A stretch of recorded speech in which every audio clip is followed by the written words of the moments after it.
सनातन धर्म है, भगवा हमारा है आवरण। भारत के हिंदू शेर में छत्रपति शिवाजी उदाहरण। देशभक्त ये रक्त देश के आए काम ही आमरण। मैं पागल सा हिंदू हूँ, आजा बैठ करेंगे जागरण। तो राम राम मेरे प्यारे भाई बहनों की हालचाल मजा में। आज की वीडियो में ज़्यादा मैं आप लोगों से कुछ नहीं बोलूँगा, आप लोग देख ही लें, वही ज़्यादा अच्छा है।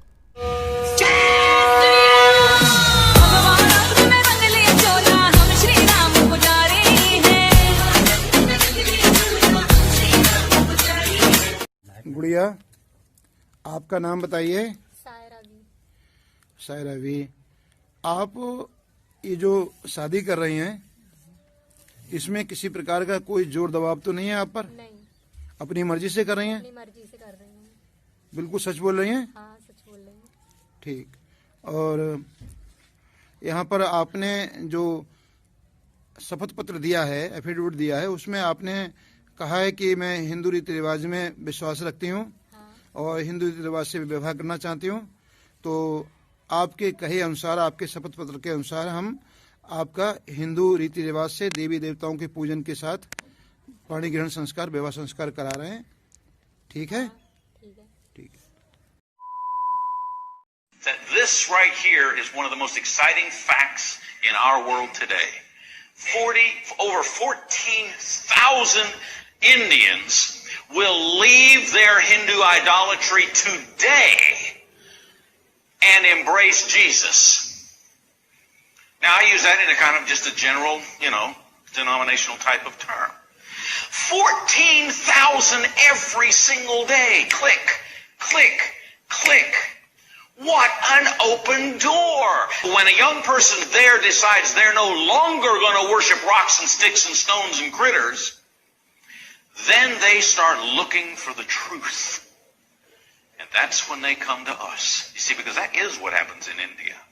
People ask me, they say, Dave, where do you work in India? Everywhere. Everywhere. Everywhere you see a name and a dot is a place that Church of Christ India Missions has a significant evangelistic work going. And each one of those places acts as a hub to reach out into neighboring states, neighboring districts, neighboring neighborhoods, neighboring whatever happens to be neighboring. And this is our report from last year. A lot of numbers up here. But I want to particularly draw your mind to this right here, this column. This is the number of gospel meetings. Last year, our team conducted over 500,000 gospel meetings in India. And I explained what those were during our Bible class hour. They're exact copies of what Peter did with Cornelius in Acts chapter 10. Over 500,000. Last year, the Lord blessed us. We were able to baptize into Christ over 1,060,000 individuals. If you can't get excited about being a part of that, that means our team last year conducted over 1,500 gospel meetings every single day. 1,500, 1,500, 15. Now, that's why I told you about the numbers otherwise. Before this, 1,500 meetings a day, a lot of meetings, but when you've got 25,000 workers doing the work. किसी की आस्था पर चोट करना, ये आस्था पे छुरा मारने जैसा ही है। तुम हिंदू देवी देवताओं को मजाक उड़ाते हो ना। मैं बताता हूँ, कभी ये जो ससुर के साथ जो सोने की जो है मुल्ला जो कोई मस्जिद का बोल देता है कि हलाला करवाओ इसका, उसका कभी मजाक बनाओ। मैं जोक लिख के दे दूंगा। तुम्हारे अगर स्थान विशेष में दम है, हिम्मत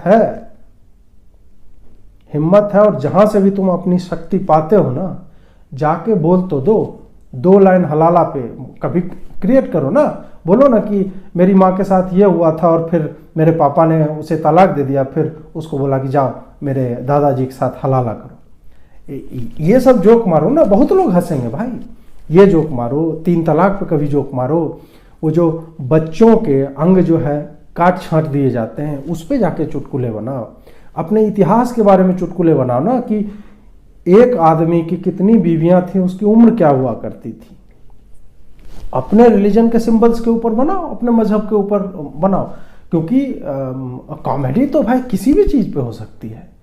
कॉमेडी तो समाज की विसंगतियों पे होती है, एब्सर्डिटीज ऑफ सोसाइटी, उस पे जाके कॉमेडी होती है। Then go on and do it.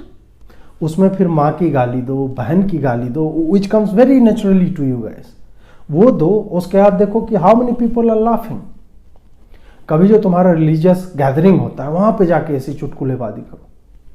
चूंकि हिंदुओं ने अभी तक तुम्हें माफ किया, अभी तक तुम्हारी सुनते रहे, that doesn't give you licence कि this will go on for ever and ever and ever, ये लगातार नहीं चलेगा।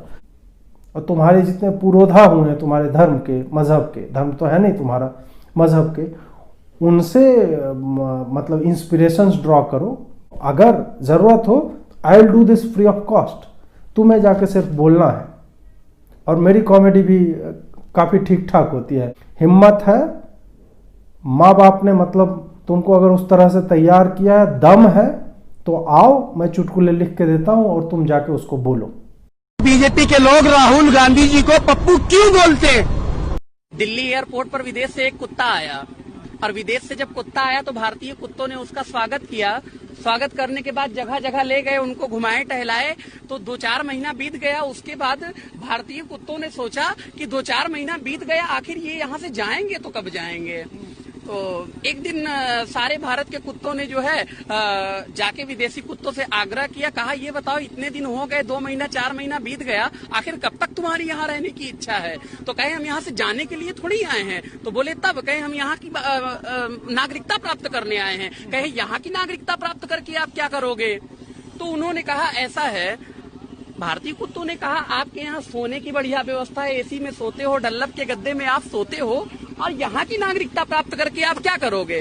तो विदेशी कुत्तों ने कहा आपकी सारी बात तो सही है, हमारे यहाँ सोने की भी सुविधा है, ठहरने की भी सुविधा है, लेकिन भारत जैसी भौंकने की छूट हमारे भी देश में नहीं है। तो ये भारत देश है, यहाँ पर भौंकने की छूट है, तो जो भौंक रहे हैं उनको भौंकने दी। गौर से देखिएगा इस वीडियो को। धरने में जो सुख सुविधाएं मिल रही हैं, अगर एक बार को मान लो कि गवर्नमेंट इनकी बात मान लेती है और सब बिलों को वापस ले लेती है, जो 3 बिल हैं, उसके बावजूद भी ये लोग चाहेंगे कि धरना बंद हो?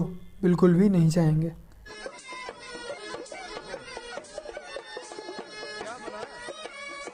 लड्डू है, टोस्ट है, फिर पकौड़े तो मैंने दे दिए।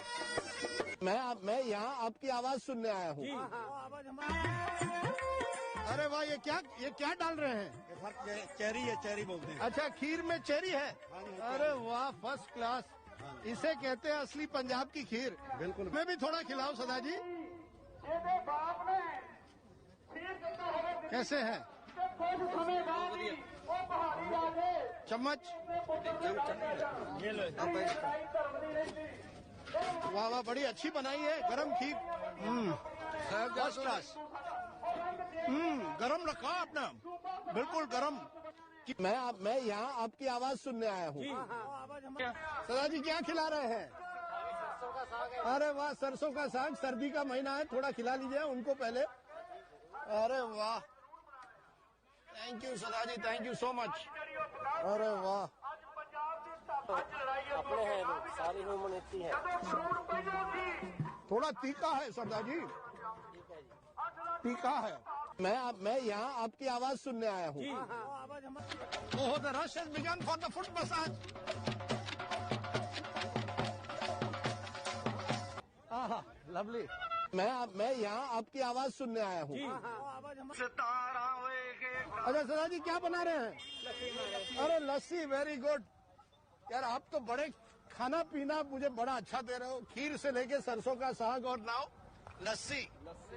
लवली। अच्छा, नमकीन है, वेरी नाइस, परफेक्ट। जिन लोगों ने 30 साल में यह नहीं पूछा कि जिस जिहाद की और इस्लामिक आतंकवाद की फैक्ट्री जम्मू कश्मीर में पिछले 70 साल से चल रही थी, जिस इस्लाम के नाम पे, मजहब के नाम पे मस्जिदों का इस्तेमाल करके आपने 5.5 लाख कश्मीरी हिंदू पंडितों को मारा, रेप किया, मर्डर किया और अपने देश में उनको एक्सोडस करके शरणार्थी बना दिया, कभी कोई नहीं गया पूछने कि भाई इनका भी कोई इंटरनेट आएगा कि नहीं आएगा, ये कैसे रह रहे हैं, इनके बच्चे कहां रह रहे हैं, ये जिंदा भी हैं कि मुर्दा हैं, इन्होंने होली मनाई, दिवाली मनाई, लेकिन नहीं हुआ। लेकिन ये पाखंड है इस देश के अंदर, ये मक्कारी और मुनाफकत है इस देश के अंदर कि आप कुछ लोगों की बातों को इतना महत्व दें और कुछ लोगों के बेसिक जीवन मूल्य के बारे में बात न करें। किसको इंटरनेट की चिंता है? आपने एक नस्ल को उसकी अपनी जमीन से, जिसके सदियों से वो बाशिंदे थे, उन्होंने आज तक किसी को नहीं मारा। दिल्ली में लाखों रोहिंग्या को बसाया जा चुका है, मस्जिद के इमामों को सैलरी दी जा रही है और उसके बाद वही लोग राजनीति में ज़्यादातर हावी भी हो चुके हैं क्योंकि उनका वोट बैंक ज़्यादा है और उन्हें इसीलिए बसाया जा रहा है कि उनके आधार कार्ड बनवा के उनका वोट बनाया जा सके और वो लोग अब ज़मीनी स्तर पर अपना काम भी कर रहे हैं। और यहाँ पे जो चारों तरफ आपको भीड़ दिख रही है ये हिंदू लोग ही हैं जो शांति से खड़े होकर देख रहे हैं।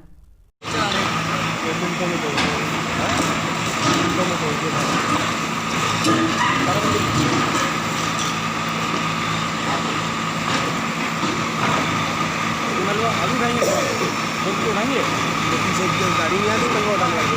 अच्छा